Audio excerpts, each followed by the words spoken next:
상승 종목이 빠르게 늘고 있습니다. 현재 양시장 포함해서 1,000개 약간 넘는 수준 기록하고 있는데요. 종목별 대응 전략도 함께 세워보시죠. 오늘 유한타증권 설릉역 지점의 박진희 부장 변함없이 연결합니다. 안녕하세요. 네, 안녕하세요. 네, 오늘 시장의 특징은 어떻게 보고 계셨어요?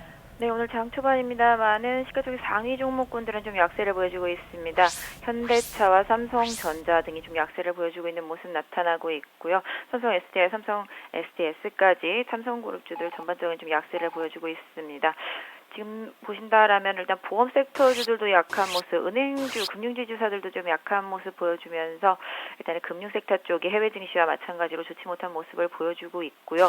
오늘은 좀 그동안 좀 많이 올랐었던 건설 섹터도 유가 하락과 함께 소폭 하락하는 모습, 정유주들과 함께 나타나고 있는 모습입니다. 반면에 화학주들은 강한 모습 이어지고 있습니다. LG화학, 롯데케미칼, 송원산업 등 강세 보여주고 있고요. 송원산업에 특히 좀 강세가 가파르게 나타나고 있습니다. 자동차는 좋지 못한 상황 속에서 자동차 부품주 쪽은 괜찮습니다. 마한도, 모비스, 오늘 특히 현대 위아가 급등하는 모습 나타나고 있고요. 전체적으로 그동안 좀 하락이 심했었던 화장품 섹터, 제약 섹터들이 반등을 좀 이어가고 있습니다. 이 시간 통해서도 많이 소개시켜드렸던 종근당 강세에 힘입어서 13만원대 가격 돌파하는 흐름 보실 수가 있겠고요.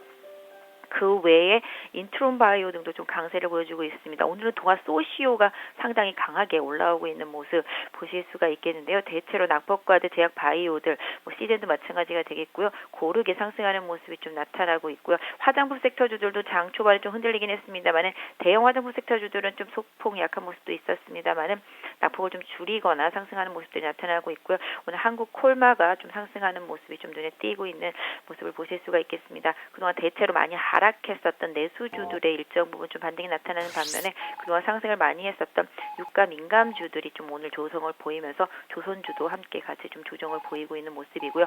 그동안 상세를 보여왔던 VR 테마주들 장 초반에 상당히 급등했었습니다만 상승폭이 조금 줄어드는 모습 나타나고 있습니다. 네. 상승 쪽부터 보겠습니다. 오늘 LG그룹주들의 선전이 장 초반부터 돋보이고 있습니다. LG전자가 한 3% 오르고요. 아무래도 좀 이벤트 영향이 있겠죠. 어떻게 좀 해석해야 될까요? 네, 오늘부터 시작되는 다들 아시겠습니다만은 WMC, MWC라고도 할 수 있겠는데요. 일단은 신제품에 대한 출시 이런 부분들이 기대감을 사고 있습니다. 역시 삼성전자는 사실 갤럭시 7 약간 실망감을 주는 그런 상황이었고 LG전자 기술의 혁신이 좀 돋보인다라는 평을 받고 있습니다.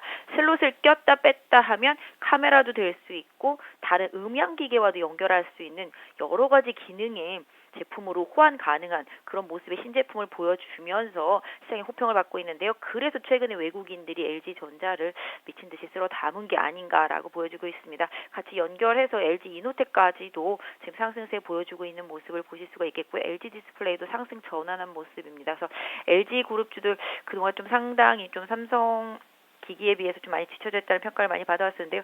오히려 사실 제품 사양이라든지 모든 면에서 LG는 좀 탁월했습니다만 마케팅의 실패를 그동안 좀 보여왔었는데요.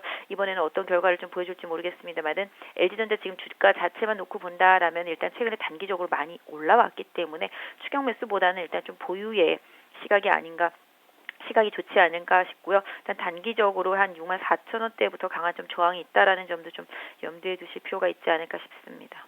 LG전자 언제 6만 원 회복할까 싶었는데 또 지난해 하반기 반격에 나서면서 이제는 또 뚫고 올라오네요. 그리고 또 종목 IT 내에서도 중소형주들이 따라서 오릅니다. OLED 쪽은 여전히 맥이 살아있고요. 말씀해 주셨던 VR 테마는 좀 단기 차익 매물도 약간은 좀 엿보이는 구간인 것 같은데요. 어떻게 매매하는 게 좋을까요? 네, 오늘 주커버거까지 나서면서 일단 VR 테마에 불을 질렀습니다. 일단은 개인적으로는 VR이라는 버추얼 그런 쪽 가상현실 부분 이런 부분들이 상당히 앞으로도 기대감이 있는 섹터긴 합니다만은 현실적으로 빠르게 공급되기에는 약간 좀 괴리감이 있는 섹터.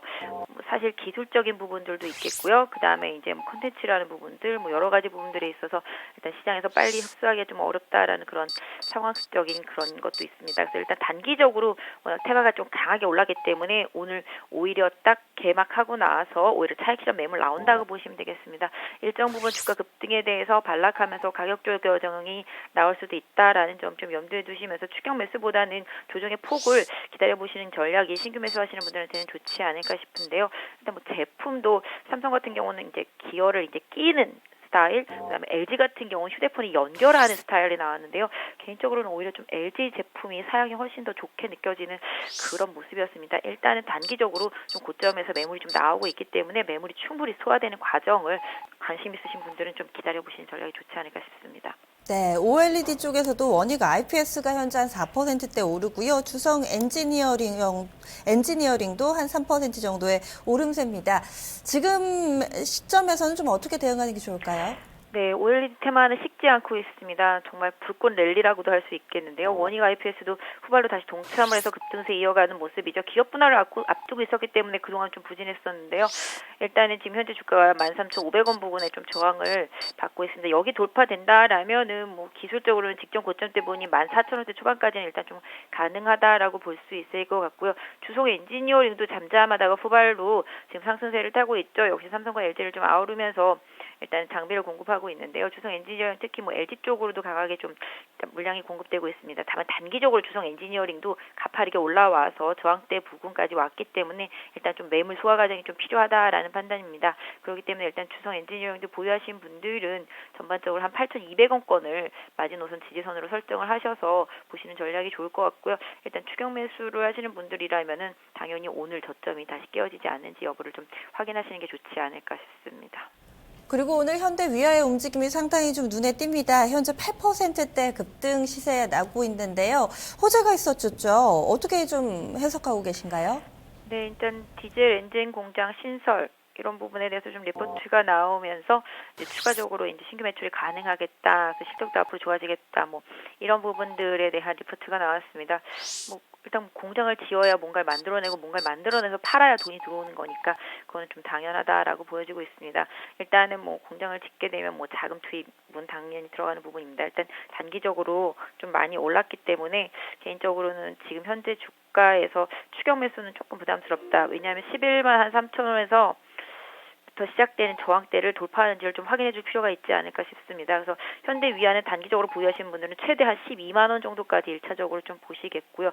신규 매수를 노리시는 분들이라면은 조금 눌림목을 기다려서 11만 원 아래 정도 살짝 내려오는 구간을 타이밍으로 선정해 보시면 어떨까 싶고요. 전반적으로 자동차 부품주들은 긍정적인 부분들 계속 좀 유지는 하겠지만 단기적으로 좀 상대적으로 좀 많이 강했던 환율에 기인했다라는 점도 좀 염두에 두실 필요는 있겠습니다. 네, 이어서 하락 넘어가겠습니다. 오늘은 국제유가 움직임과 연동되는 쪽, 대체로 자본재 쪽의 움직임이 다소 좀 무겁게 느껴지는데요. 일단은 좀 현대 미포조선이나 그리고 또 화학 쪽에서 금호석유 이런 종목군들 조정받고 있습니다. 어떻게 봐야 될까요?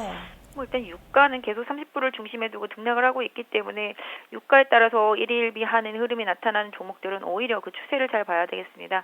일일비하고 있지만 추세가 살아있다라면은 긍정적인 포지션을 유지할 필요가 있겠습니다. 그래서 일단은 단기적으로 고점을 찍고 조정에 들어가고 있기 때문에 중기 이평선인 일단 중기 지지선 때 약 현대 미포로 놓고 본다라면 한 64,000원 부분이 될 수 있겠죠. 이 정도 좀 지지선으로 좀 봐주시는 게 좋을 것 같고요. 금호석유 같은 경우는 올해 좀 실적 발표하고 계속 횡보 상태라고 보시면 좋겠는데요. 일단 3월 달부터 가동되기 시작하는 발전소 일단 공장에 대한 기대감을 살려본다라면은 일단은 추가적인 조정이 나와서 54,000원대 들어온다라면은 긍정적으로 좀 접근할 필요가 있지 않을까 싶습니다. 자동차주도 간단하게 보겠습니다. 원달러 환율 상승이 좀 주춤하니까 함께 좀 힘이 빠졌다고 봐야 되는 걸까요? 어떻게 좀 보세요? 자동차 산업 자체가 좀 너무 많이 좀 저평가되어 있다라는 측면도 있고요. 사실 지금의 환율이 부정적인 부분들을 좀 포함하면서 많이 올랐기 때문에 환율 상승이 마냥 반갑지만은 않습니다만은 올해 환율 지금 이제 정부에서도 좀 방어에 나서고 있는 모습인데 1,200원대를 중심으로 해서 움직임이 계속 이어진다라면은 자동차 부품주들한테 계속적으로 좀 유리한 환경이라고 보시면 되겠습니다. 특히 이제 엔화의 강세가 얼마나 더 이어지느냐가 오히려 더 중요한 역할을 해주기 때문에 자동차 관련주들은 엔화의 흐름을 좀 더 집중해서 봐주시는 대응이 필요하지 않을까 싶습니다. 알겠습니다. 말씀 고맙습니다. 네, 감사합니다.